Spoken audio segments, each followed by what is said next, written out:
Hello student, welcome to exam album. আজকে আমরা physical সায়েন্সের ক্যাটাগরি 1-এর 15টা কোশ্চেন ডিসকাস করব। আর এরপরে পরবর্তী ভিডিওতে আমরা আরও একটা সেট নিয়ে আসবো 15টা কোশ্চেনের ক্যাটাগরি 1-এর, তো তোমরা সেটাও পাবে।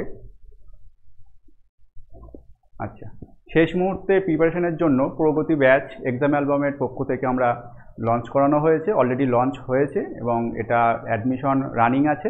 তো এটা অ্যাডমিশনের জন্য এখানে দেওয়া কন্ট্যাক্ট নম্বরে তোমরা কন্ট্যাক্ট করতে পারবে অ্যাডমিশনের জন্য। ওকে,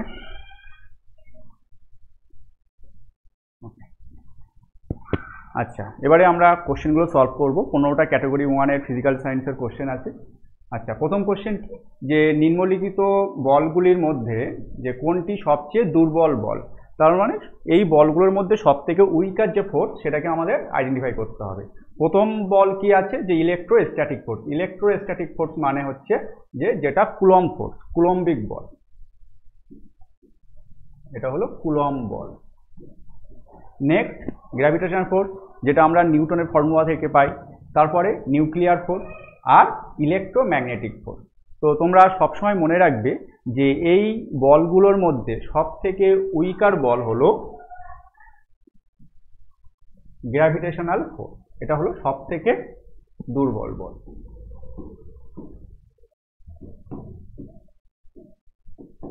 ঠিক আছে, তো প্রকৃতিতে আমরা 4 প্রকারের বল পাই। 1 নম্বর বল কি, যে সেটা হচ্ছে কি আচ্ছা, এখানে একটা জিনিস বলে দিই, সেটা হলো নিউক্লিয়ার ফোর্স 2 প্রকারের হয়। 1 নম্বর হলো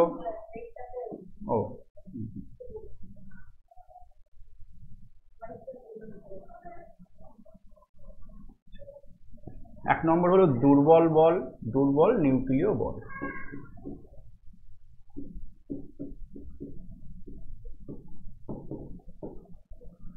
নেক্সট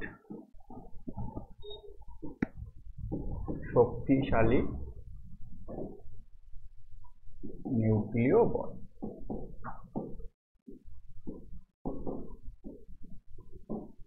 প্রকৃতিতে আমরা মোট 4টে বল পাচ্ছি। কি কি, যে একটা হলো দুর্বল নিউক্লিয় বল, শক্তিশালী নিউক্লিয় বল, এটা হলো নিউক্লিয়ার ফোর্সের 2 রকম ভাগ, আর একটা হয় ইলেকট্রোম্যাগনেটিক ফোর্স আর গ্র্যাভিটেশন ফোর্স। পরীক্ষায় এই 1, 2 এর মধ্যে 2, 3 এবং 4 এই 4টে অপশান থাকতে পারে, সেক্ষেত্রেও উত্তর হবে গ্র্যাভিটেশনাল ফোর্স।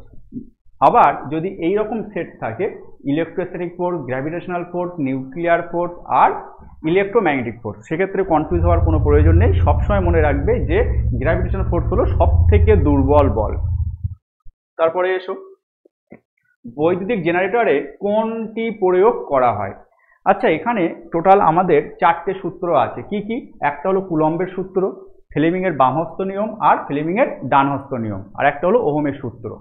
এবার দেখো, বৈদ্যুতিক জেনারেটর কোনটি প্রয়োগ করা হয়? যখন জেনারেটর চলে তখন কি করা হয়, যে বাইরে থেকে যান্ত্রিক শক্তি প্রয়োগ করা হয়, আর তার জন্য আমরা কি পাই, কারেন্ট বা তড়িৎ প্রবাহ পাই।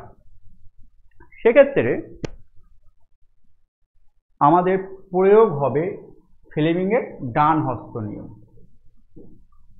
আর এটাকে কি বলা হয়, যেহেতু এটা বৈদ্যুতিক জেনারেটরে প্রয়োগ করা হয়, সেই জন্য একে জেনারেটর নয়, আমরা ডাইনামো বলতে পারি।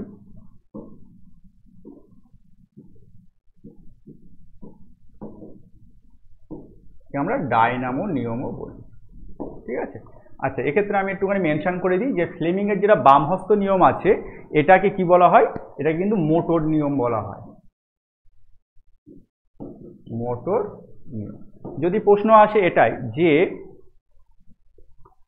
মোটর নিয়ম বলা হয় কোন সূত্রকে, তাহলে ফ্লেমিংয়ের বামহস্ত নিয়ম। ফ্লেমিংয়ের বামহস্ত নিয়মে কি ঘটে, যে সেখানে আমরা তড়িৎ প্রবাহ দেই এবং একটি চৌম্বক ক্ষেত্রে পরিবাহী তারের গতি সংক্রান্ত নিয়ম হলো ফ্লেমিংয়ের বামহস্ত নিয়ম। বেশ, তারপরে এসো, আধুনিক পর্যায় সূত্র মৌলের যে ধর্মের উপর ভিত্তি করে গড়ে উঠেছে তা হলো। দেখো, আমরা যখন পর্যায় সারণী চ্যাপ্টারটা পড়েছি, তখন আমরা দেখেছি যে পর্যায় সারণী বর্তমান বা আধুনিক যে পর্যায় সারণীটি আছে সেটা কিছুর উপর ভিত্তি করে তৈরি হয়েছে, সেটা হচ্ছে পরমাণু ক্রমাঙ্ক। কিন্তু মেন্ডেলিভ যখন শুরু করেছিল তখন সেটা কি ছিল, পারমাণবিক গুরুত্ব বা পারমাণবিক ভরের উপর ভিত্তি করে সেটা তৈরি হয়েছিল।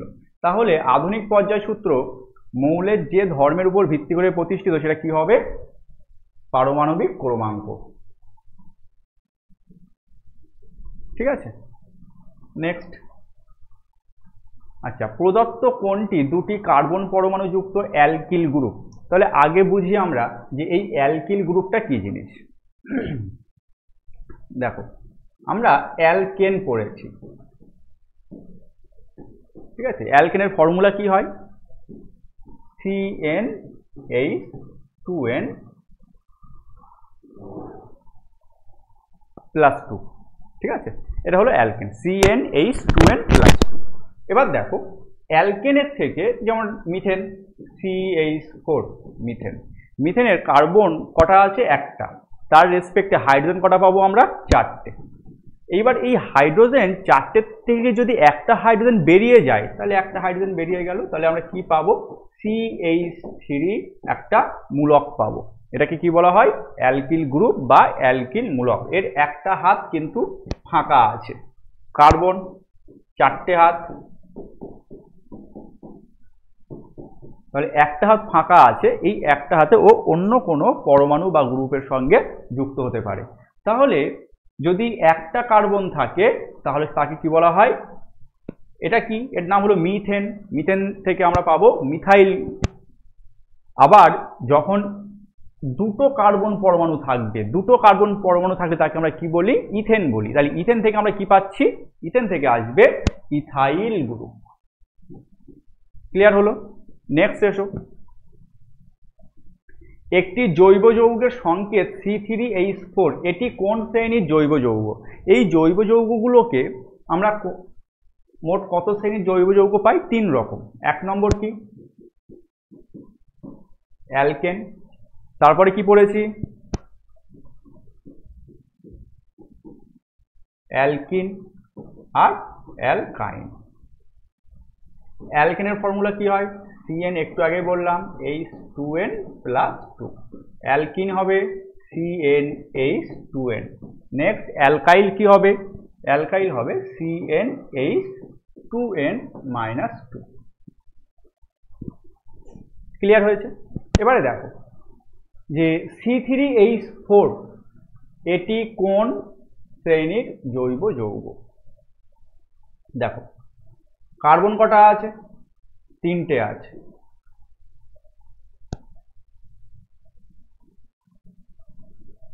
তাহলে হাইড্রোজেন কটা হবে,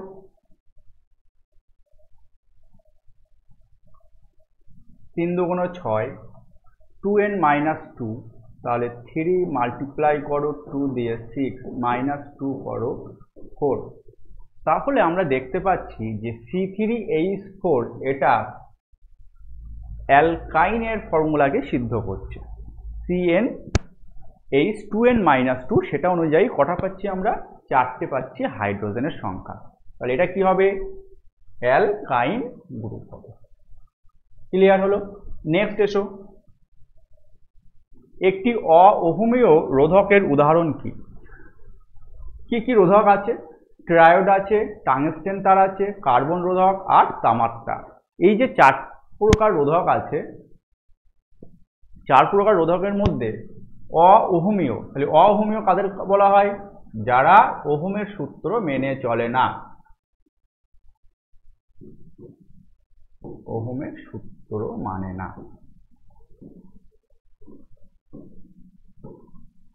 ক্লিয়ার হলো। তাহলে এসো যে ট্রায়োড, টাংস্টেন তার, কার্বন রোধক আর তামার তার, দেখো এগুলো সবই রোধক এবং এখানে ওহমের সূত্র প্রযোজ্য হয়।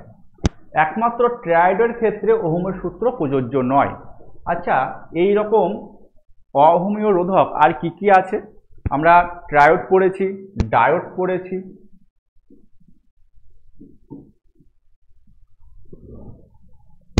ডায়োড, ট্রায়োড, তারপর অর্ধপরিবাহী, ঠিক আছে। এবার এই অর্ধপরিবাহীর মধ্যে দেখো, অর্ধপরিবাহীর মধ্যে কি আছে? এলইডি আছে। এই এলইডি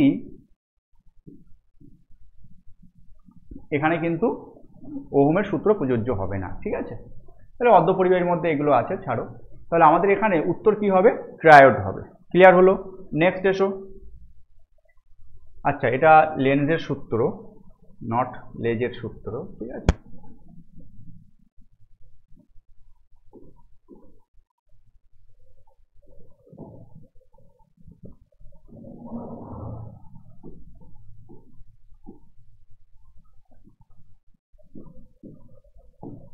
ঠিক আছে, এটা হলো লেন্জের সূত্র।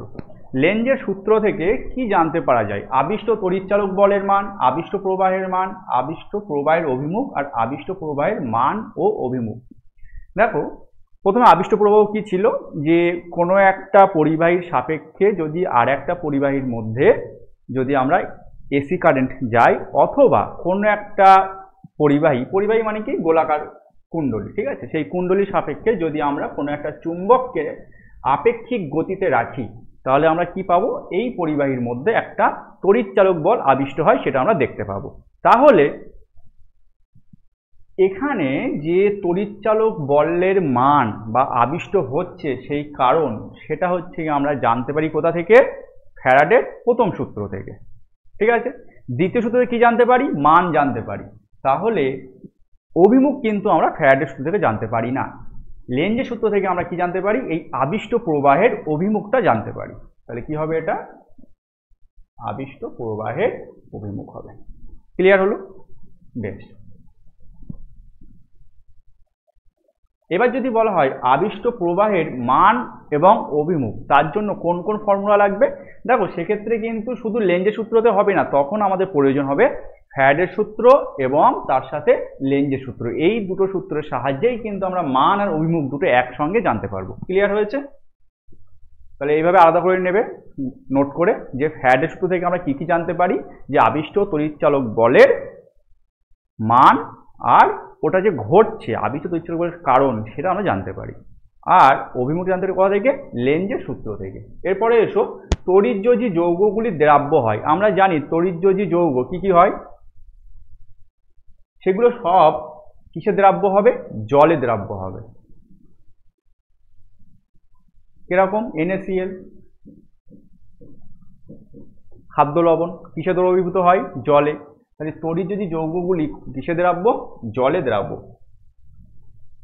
তারপরে এসো, কোনটি সম্পৃক্ত হাইড্রোকার্বন নয়? আচ্ছা, সম্পৃক্ত হাইড্রোকার্বন কে? সম্পৃক্ত হাইড্রোকার্বন হলো অ্যালকেন। একটু আগেই আমরা অ্যালকেন পড়লাম। তাহলে এই যে সম্পৃক্ত হাইড্রোকার্বন অ্যালকেন, অ্যালকেনের ফর্মুলা কি হয়? CnH2n+2। তাহলে এই যে CnH2n+2 আমরা পেলাম, কোনটি সম্পৃক্ত হাইড্রোকার্বন নয়? তাহলে এর মধ্যে কার হাইড্রোজেন সংখ্যা এই ফর্মুলা অনুযায়ী হবে না, সেটা আমাদেরকে বের করতে হবে। প্রথমে দেখো, CH4 মিথেন আছে, তাহলে কার্বন কটা? একটা। তাহলে কার্বন হচ্ছে গিয়ে একটা, হাইড্রোজেন কটা হবে? 2n, তাহলে 2 + 2 4। তাহলে প্রথমটা হবে না, মিথেন। মিথেন হলো অ্যালকেন। ওকে। C2H6, তাহলে কার্বন সংখ্যা যদি 2 হয়, তাহলে হাইড্রোজেন সংখ্যা কটা হবে? n এর জায়গায় 2 বসাও, n এর জায়গায় 2 বসাও, কত হবে? 2 × 2 = 4 + 2 6 হবে। তাহলে C2H6, তাহলে অপশন 2টাও হবে না। তারপরে এসো C2H4। আচ্ছা, এখানে দেখো, এই অপশন সিটাই উত্তর। কেন? আমরা দেখতে পাচ্ছি যদি কার্বনের সংখ্যা 2টো হয়, তাহলে হাইড্রোজেন সংখ্যা কটা হতে হবে? 6টা হতে হবে। তাহলে সেই অপশনটা এখানে আছে, তাহলে 4 যেটা, তাহলে সেটা নিশ্চয়ই অ্যালকেন নয়। তাহলে অপশন 4 হলো আমাদের উত্তর। তারপরে এসো, সৌরকোষ তৈরি হয় কি দিয়ে? পরিবাহী, অন্তরক, অর্ধপরিবাহী আর অতিপরিবাহী। সৌরকোষ তৈরি হয় অর্ধপরিবাহী দিয়ে, ঠিক আছে? অর্ধপরিবাহী কি আছে? জার্মেনিয়াম আর সিলিকন আর অনেক কিছু আছে, ঠিক আছে? এবার দেখো, যে এই দুটো ছাড়া এই জায়গায় ছোট করে নোট করে দিই, সেটা হচ্ছে কি এলইডি তৈরি করতে আমরা শঙ্কর অর্ধপরিবাহী ব্যবহার করি। ছোট করে বলে দিই, শঙ্কর অর্ধপরিবাহী। ঠিক আছে, তাহলে এই যে শঙ্কর অর্ধপরিবাহী, এটার উদাহরণ কি হবে একটা, সেটা হলো গ্যালিয়াম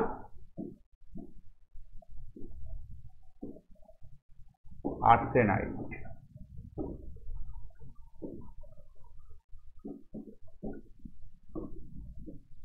আর একটা উদাহরণ বলে দিই, সেটা হলো গ্যালিয়াম ফসফাইড।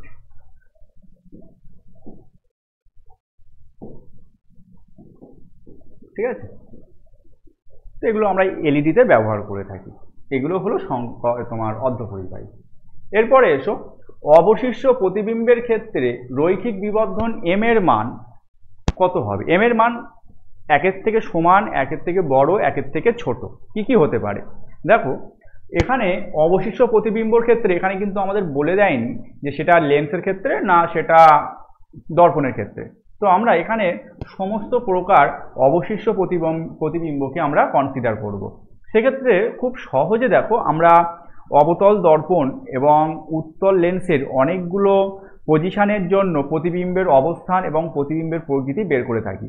তো সেক্ষেত্রে প্রথমে যে অপশানটা আছে সেখানে দেখো যে যখন অসীম থেকে কোনো আলোকরশ্মি আসে, তাহলে অসীমে থাকা কোনো বস্তুর প্রতিবিম্ব আমরা কোথায় পেতাম? ফোকাসে। তাহলে সেক্ষেত্রে এম এর মান কি হবে? প্রতিবিম্বর আকার অনেক ছোট হয়ে যাচ্ছে, সুতরাং এম এর মানটা একের থেকে ছোট হবে। তারপরে দেখো যখন বস্তুটা যদি বক্রতা কেন্দ্রে থাকতো তাহলে কি হতো? প্রতিবিম্বের আকার এবং বস্তুর আকার সমান হতো, তাহলে এম এর মান একের সমানও হতে পারে। আবার যদি বস্তুর অবস্থান আমরা ফোকাস থেকে আরো কাছে আসতো, মানে ফোকাস আর সি এর মাঝখানে থাকতো, এই মাঝখানে থাকতো, তাহলে আমরা কি পেতাম? যে এম এর মান কিন্তু একের থেকে বড় হতো।